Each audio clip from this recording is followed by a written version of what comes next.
Hi అండి, చాలా టేస్టీగా గోరుచిక్కుడుకాయల కర్రీ ఎలా చేయాలో చూద్దాం. ముందుగా చిక్కుడుకాయని చిన్న చిన్నగా చిక్కేసుకొని పక్కన పెట్టేసుకోవాలి. అలాగే ఒక కళాయిలో 2 స్పూన్ల నువ్వులు వేసుకొని లో ఫ్లేమ్లో వేయించుకొని పక్కన పెట్టేసుకోవాలి. అలానే కుక్కర్లో మనము కొంచెం ఆయిల్ వేసుకొని పోపు దినుసులన్నీ వేయించుకోవాలి. అందులోనే ఉల్లిపాయలు, పచ్చిమిరపకాయలు, కరివేపాకు కూడా వేసుకొని బాగా వేయించుకోవాలి. ఇది వేగిన తర్వాత 1 టేబుల్ స్పూన్ అల్లం వెల్లుల్లి పేస్ట్ వేసుకొని బాగా వేయించుకోవాలి.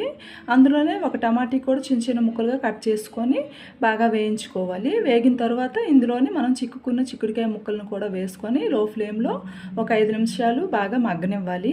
ఇది మగ్గిన తర్వాత 1 table spoon salt, 1 table spoon కారం, 1/2 టేబుల్ స్పూన్ ధనియాల పౌడర్, 1/2 టేబుల్ స్పూన్ పసుపు వేసుకొని వీటన్నింటినీ బాగా కలిపేసుకొని ఒక 2 నిమిషాలు బాగా వేయించుకొని ఇందులో ఒక చిన్న గ్లాస్తోని గ్లాసు వాటర్ వేసుకుంటే సరిపోతుంది. ఒక విజిల్ పెట్టేసుకొని దీన్ని తీసేసి 2 స్పూన్ల నువ్వుల పొడి, 1/2 టేబుల్ స్పూన్ గరం మసాలా వేసుకొని 2 నిమిషాలు సిమ్లో పెట్టేసుకుంటే మనకి రెడీ అయిపోతుంది.